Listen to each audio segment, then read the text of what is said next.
Hey guys, it's John here again. Right, I think you can read what's in the title. I had my copy yesterday, so I had it a day early. Where's my copy? Here it is. Here it is. I didn't get it on vinyl. You might have seen the video yesterday that I posted. But listen to it. Very, very cool album. But I'm going to try my hardest to let you know what I think of it.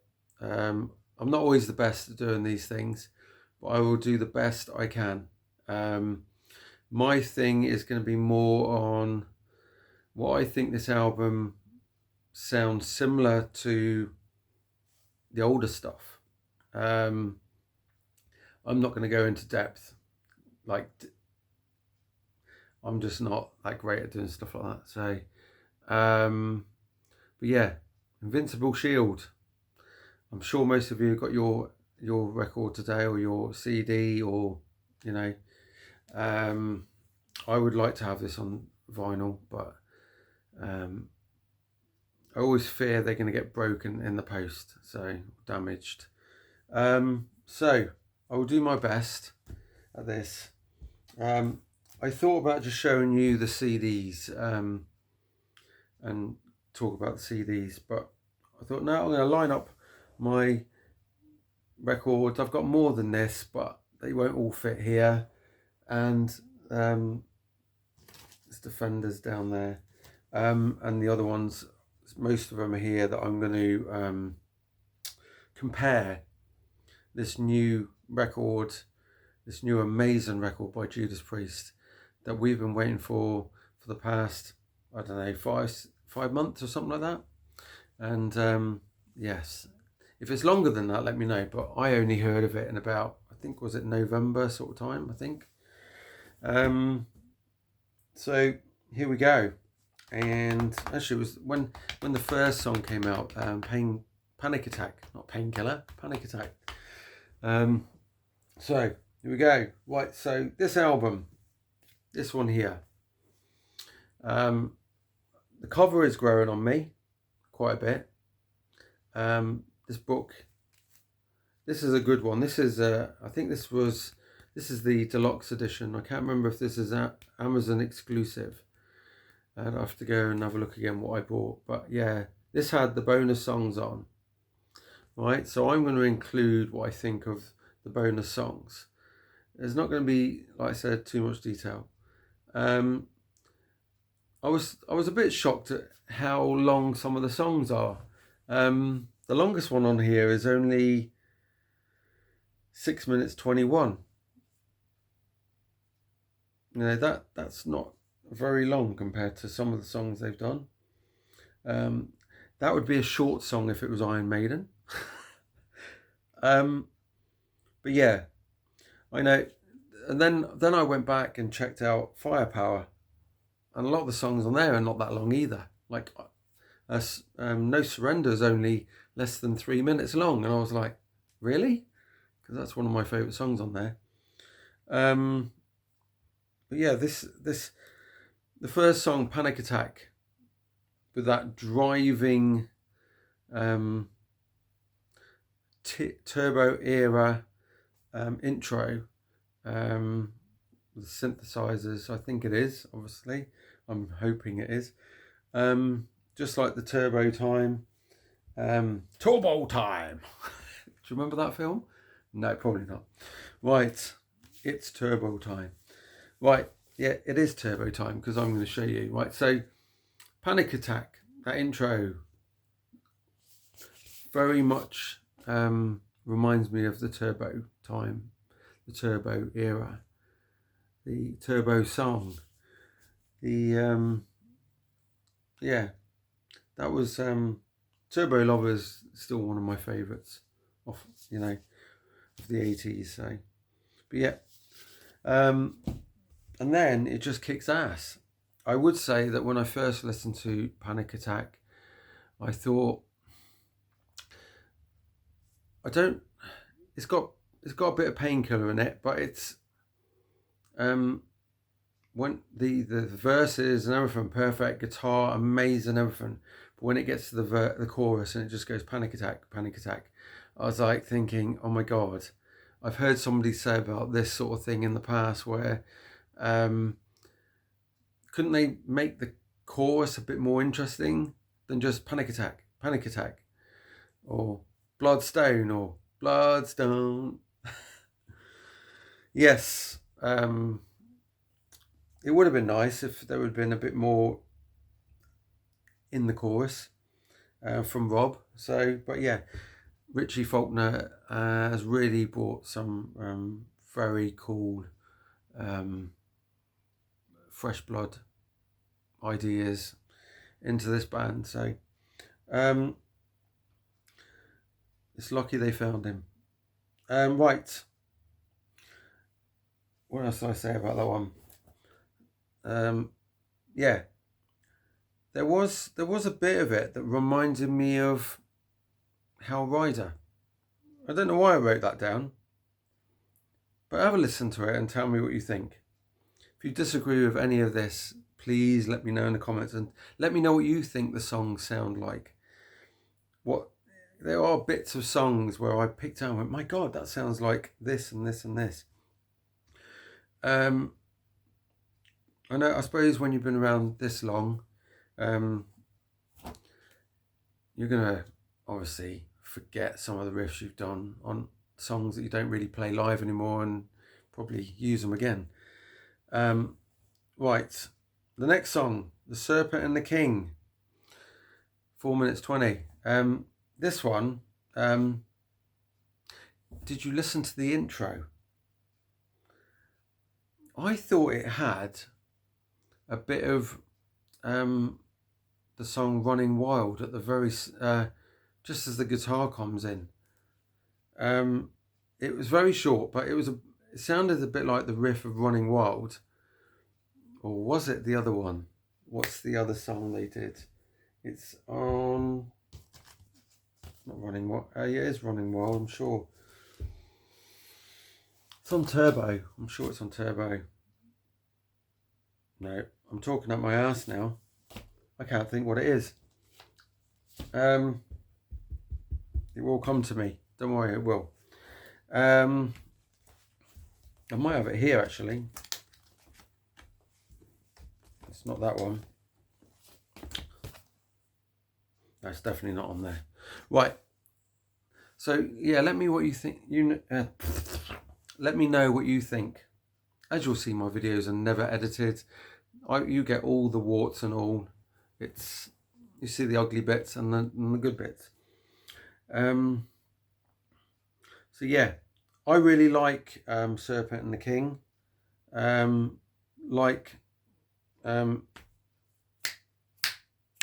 Panic Attack. I keep trying to say Painkiller for some reason.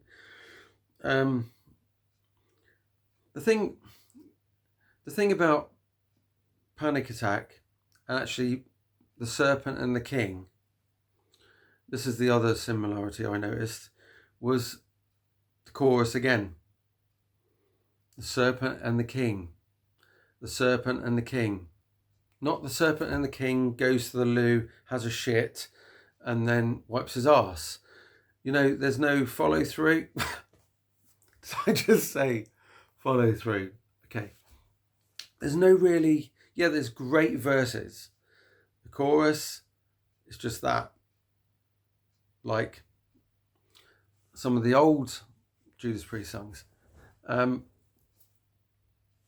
So I'm trying not to laugh at what I just said. So you could have those. You could make up any of those songs and just put any lyric in the middle. Yes, just like what I said about going to the loo. Not that it's a shit song. I love them. I really do. But that was just something I just added in there.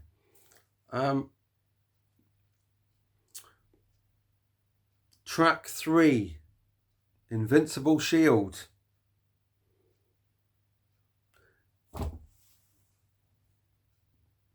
Listen to the start of Invincible Shield After that little bit at the start, then the guitar comes in. Like, and it's the same exact guitar piece from the start of The Serpent and the King. Did you notice it? I was listening to the album and the songs playing, and I just sat down, I had this by me, but I was just listening to it, and I didn't notice it had gone into another song, because I thought, hang a minute, that guitar solo or the guitar intro sounds similar to the song, so I thought it was the same song. But yeah, listen to it and let me know what you think. It's the same. I've played it over and over again thinking, oh my God, that is the same bit as the intro to The Serpent and the King. Crazy. But I do love that song as well. It is the longest track on the album. And up to now, all these songs really do kick ass. And I do like them. I'm not slating them for anything. Except for those first two with the short choruses. Invincible Shield, I'm sure that did have a bit of that did have some extra words in the chorus, which is great. That's what we like. Track 4. The first thing I thought when I heard track 4, which is Devil in Disguise, was Ozzy Osbourne singing it. Now there's another couple of songs on here that I think all I heard was Ozzy Osbourne singing the songs in my head instead of Rob Halford. We'll get to those. It is a great riff. It is a good song. Amazing song, should I say.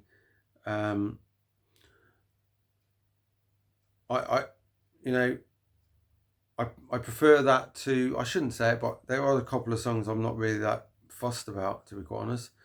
It is one of the better ones, on the scale of 1 to 10, being 10 being the best.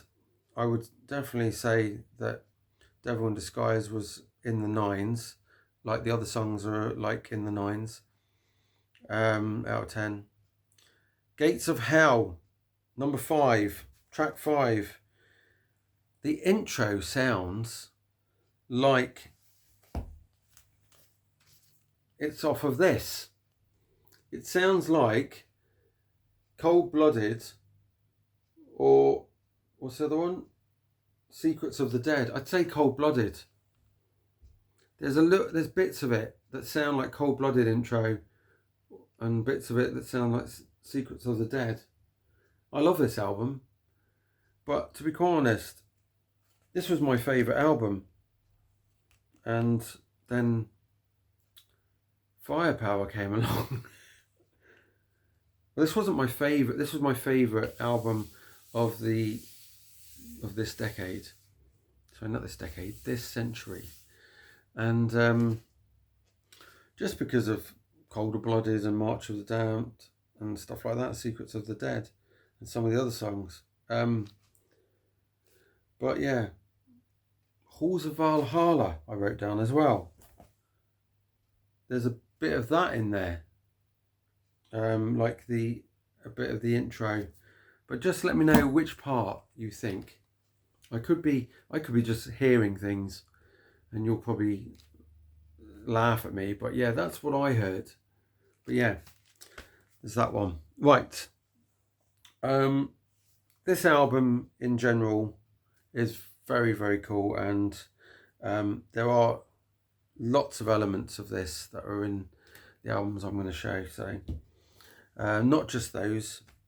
What are we on? We are on track 6, which is Crown of Horns. I really like this one. This is one of the singles that were released as probably just I don't know if it was downloadable. I don't really download. I'll just look at them on YouTube. Crown of Horns. I'd say, yeah, it's another riff that's like in the 9 to 10, 9.5, 9, yeah, 9 and 9.5 out of 10. I couldn't pinpoint if it sounded anything like anything else, but there will be elements of it from other albums. I would probably say it's more like stuff off of that. So track 6. Sorry, I just did track 6, John. Track 7. This is a song I don't really care for so much. As God is my witness. This is only because of how my hearing is. My hearing, I don't like power metal. I don't like really the drum beat being so insanely close together that all it is I hear the drums and that's it. I'd like to hear. I'm more guitar and vocal. If a vocal and a guitar sound hits me, that's what gets me first. I do like drums, but to a point. That one I can live without because it was more drums than it was guitar in my ears. But the guitar that was coming out, if you took those drums away, was absolutely bloody fantastic. And as God is my witness, I'd like to hear that with less guitar. Less drums. And I know some people will just go, we like it how it is. But that's because of my hearing is can't handle it. I went somewhere where they were playing death metal once, and I couldn't handle it. My ears felt like they were going to explode inside, and I had to walk out. That was just mental. Yeah, death metal's the other thing I can't handle. So, right. Number 8, Trial by Fire. This is another one that they released and before the album came out. Yeah, great song. Could have been probably on that sort of thing. It's a bit like No Surrender and stuff like that. It's not like No Surrender. It's like oh God, I can't think what the song is now. There's a song on there that is similar to it. God, I'm gonna break my bloody CD now. There's something on there that I remember now. It's that sounds a bit like, or Trial by Fire is similar to, and I can't think what it is. No, that's the problem with doing things like this. Got to write it down. Let me know if there's any song that's similar than Trial by Fire. The other one, right, we're on to track. We'll get it right in a minute. Escape from Reality. Right, Escape from Reality, Sons of Thunder. Track 9 and 10. I can do without. I really, Escape from Reality, I gave an 8 out of 10. Now 8 out of 10 is shit, isn't it? To give Judas Priest an 8 out of 10 is, I feel bad, but because they have so many fantastic, amazing songs over so many different albums, It just didn't grab me. And I think the issue with that is I haven't listened to this enough. I've listened to this 5 or 6 times, and a lot of songs grabbed me, and there was those few that didn't. And I probably need to live with this a lot longer to get into them. Some albums I don't get into at all. Judas Priest stuff I do. Some songs I don't. But yeah, those two, they are great songs. Don't get me wrong, they're great songs, but they just don't grab me. I'd sooner just listen to the first 8, and then I'd listen to number 11, which ain't a bad thing, because I've got albums that I listen to about 3 songs on and turn them off, and that's not Judas Priest, let's put it that way. So we're gonna go on to Sons of Fire. That was probably that was one that I didn't like as much. That's probably the weakest song of the whole album for me. Number 11, Giants in the Sky. I did like that one. I love that one. That's 5 minutes and 3 seconds. That's probably the 3rd, 4th longest song on here. That was actually really good, and I did make I think I put something down for it. I gave it a 9 out of 10, and I didn't write down filler on it. So yeah, it is a really great song. I can't remember how it went now, but I did write down here that it was great riff, great song. But let me know what you think. Right, we're going to get on to the bonus ones now. Fight for Your Life. I actually think that was great. That's a bonus song. I would put Fight for Your Life and put that instead of Sons of Thunder. And then I didn't write anything else on there, did I? Yeah, Fight for Your Life was quite old school. I would say that was like something on the late 70s Judas Priest albums. It was very good. And without the production being as modern as it is, I could almost hear it being played back on, say, Killing Machine, or I'd say Stained Class. I could almost hear it on there. The way Rob was singing it, and if the tone of the guitars was a bit more old, like Glenn used to play and KK, that would have fitted on there perfect on one of those 2 albums. Then we got The Vicious Circle. That's another song. It's not very long. It's 3 minutes long, and that one I think should replace Escape from Reality for sure. Yeah, put that on there instead. Then we're on to number 14, which is The Lodger. I was quite interested in hearing this, and I thought, I wonder what that's going to be about. And yeah, it's quite a weird song. No, it's not really weird. I was just getting you there. The Lodger was the song that made me think of Ozzy again. And not because he's a lodger, because he's not. He's clearly, yeah, got some, yes, mad tendencies, yes.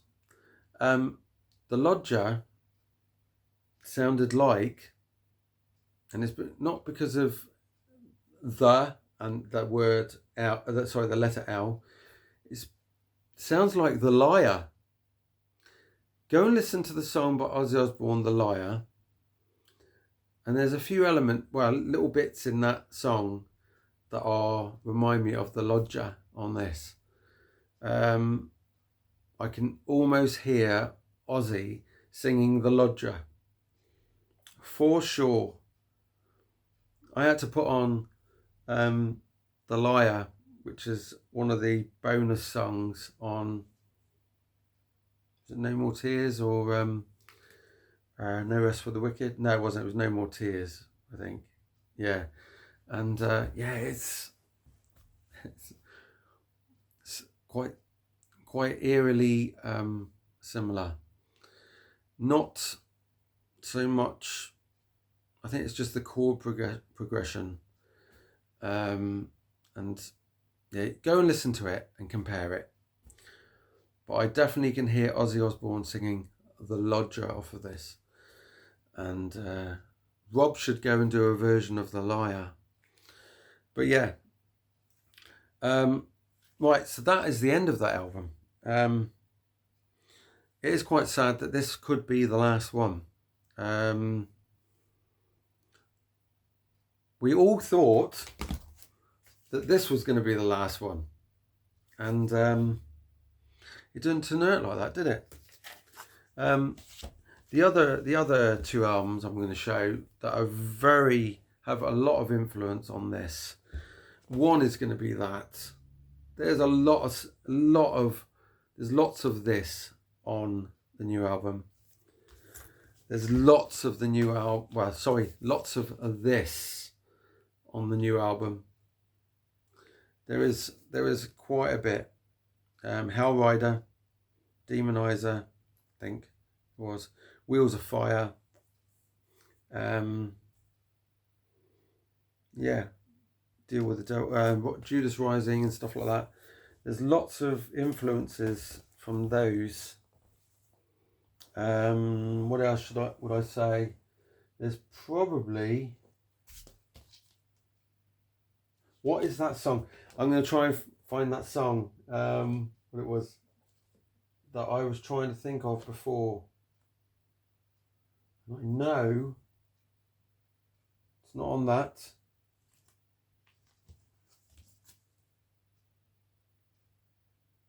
It's not on that. Where the hell's it gone?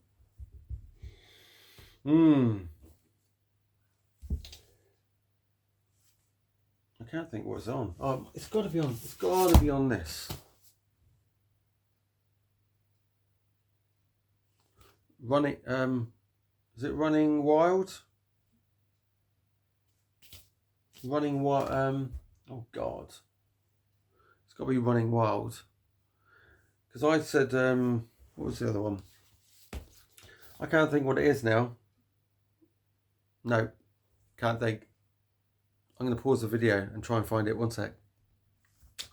I'm back. Right, so I would say that the intro to the second track, The Serpent and the King, I think it was what I said.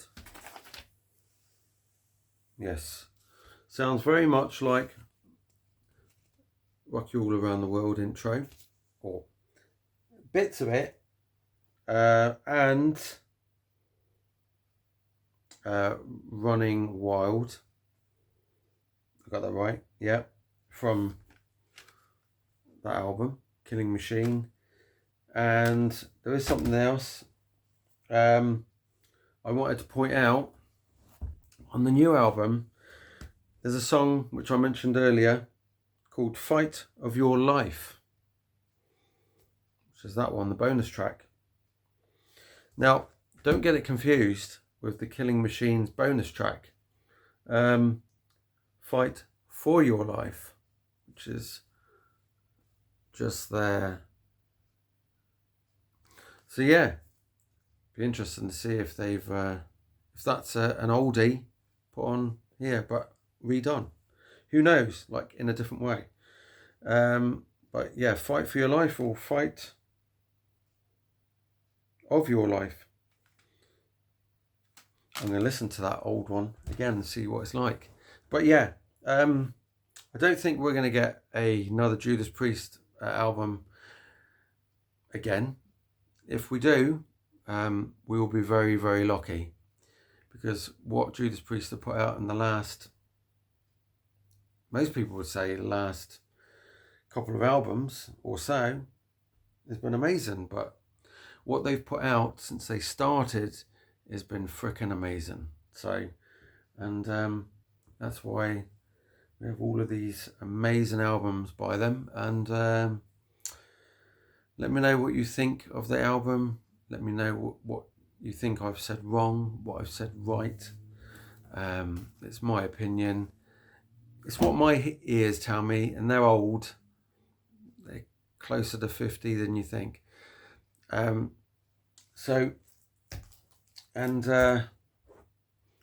yes, some bloody fantastic stuff from you guys in Judas Priest.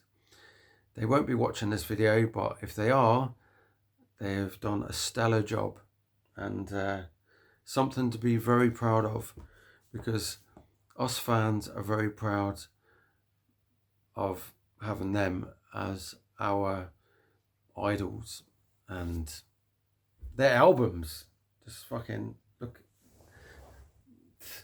Can I say more? You know, can I say,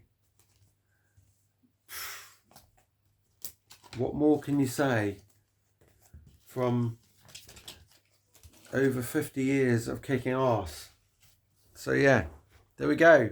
Hope you enjoyed my video, and if there's something I missed, I'm sorry. I'm not the best at reviewing.